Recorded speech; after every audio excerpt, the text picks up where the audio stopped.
We do not inherit the earth from our ancestors, we borrow it from our children. So we have a responsibility, right?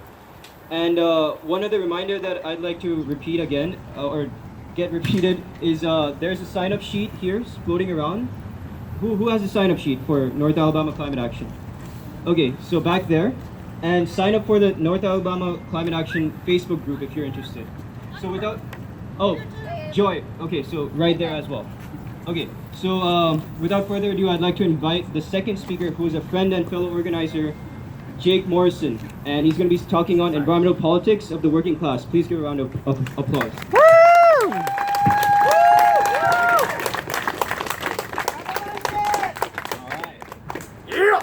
So I'm not as talented as Brother Bentley over here. I can't remember what I was going to say. I don't have that good of a memory, so I'm going to have to read a little bit off of my phone. I hope that's okay. Hope that doesn't detract from the message.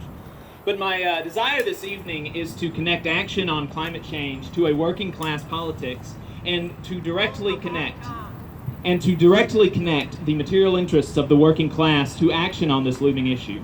And firstly, I want to point out some of the ways that the environmentalist campaigns are framed and the history of this framing. I'm sure that we have all seen the famous picture of the crying Native American in the Keep America Beautiful PSAs. And I'm sure that most of us have positive feelings regarding this PSA. Don't literally throw bags full of uneaten McDonald's foods on random Native Americans' feet as you drive by. That's pretty uncontroversial stuff, right? I think so.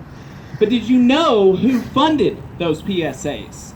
The American Can Company, the Owens, Illinois Glass Company, Coca-Cola, and the Dixie Cup Company. And here's another question. Do you know why they funded this PSA campaign? Greenwashing! That's right. I'm sure that many of us would like to believe in the classic American sense that the corporations were simply benevolently operating in the best interest of the country, because they care about the environment, and they care about us. Well, my dear, sweet, naive fellow workers, I regret to inform you that I am the one who must inform you of this, but you would be wrong.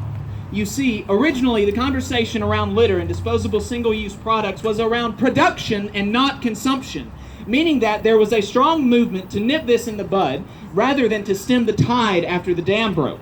In the 50s, the single-use items were fairly new, and they were not nearly as integral to our lives as they are now, and so many people said, let's get rid of them. We don't need them.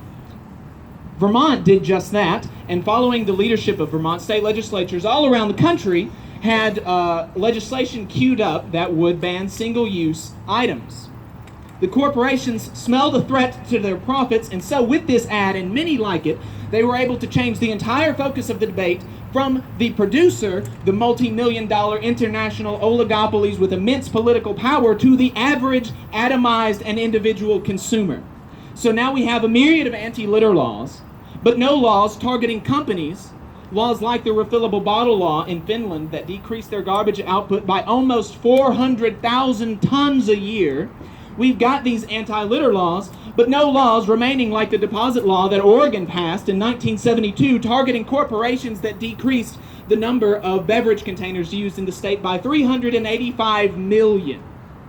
The rightful ire of the public was successfully shifted on this issue from the source of power to the largely powerless individuals. This phenomenon, turning workers on each other, convincing them to look to their left or to their right, but never up, follows a pattern. This happens all the time on any number of issues, whether it be immigration, union versus non-union workers, the worker versus the homeless person, and even on the subject at hand today, climate change. Capital interests invest huge sums of money to shift the blame from them to the from the source of the issue, them, down to us, so that we're too busy fighting among each other to address the real issue. And all the while, the capital interests rake in the profits and the working class suffers. So then, let's turn to the topic at hand today, climate change. The conversation on this topic has been, until very recently, almost exclusively looking at the atomized individual consumer as the problem. We've got websites that will tell us our carbon footprint, but we don't have websites that will tell you how corporations and the moneyed elite set the structure up such that you must pay them, and thus creating the carbon footprint that you do in order to move through the world. We've got articles telling us that if we set our thermostats up or down 2 degrees, we will decrease our carbon footprint by so much. But what we don't have are articles telling us why our utilities are not making use of renewable energy resources and why we are still using fossil fuels.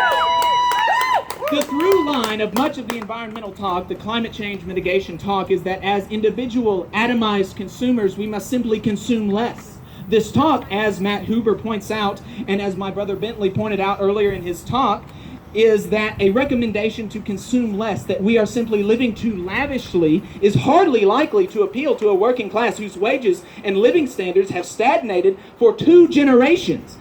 So what he argues for then, and I agree with, is that we ought to offer a different class responsibility for this ecological crisis. Rather than all of us as consumers being responsible in some meaningful sense, we aim our focus at the owner class, the international oligopolies, and the moneyed elites.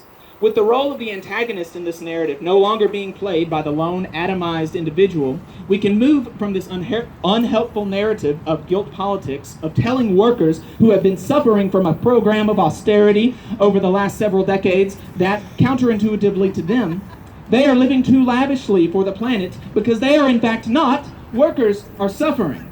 The only way to ensure action on this very important issue, the only way to ensure that we force these international megacorporations and corruption-ridden governments to keep us below the IPCC recommended 2 degrees Celsius of warming, is to create a mass movement of workers. And let me tell you that you won't get hurting workers to rally en masse behind a political program that says their stagnating wages and stagnating standard of living is the reason for the crisis, and rightfully so. No, on the contrary, what we will do is connect this crisis and action on climate change to tangible material benefits for the working class. Free public housing programs could also integrate green building practices that provide free, cheaper heating and electricity bills for residents.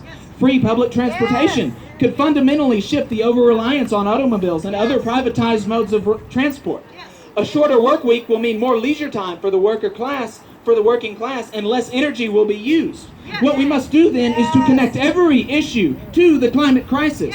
Every plank in the platform for the benefit of the working class must be used to steer us away from the perils of the looming climate crisis.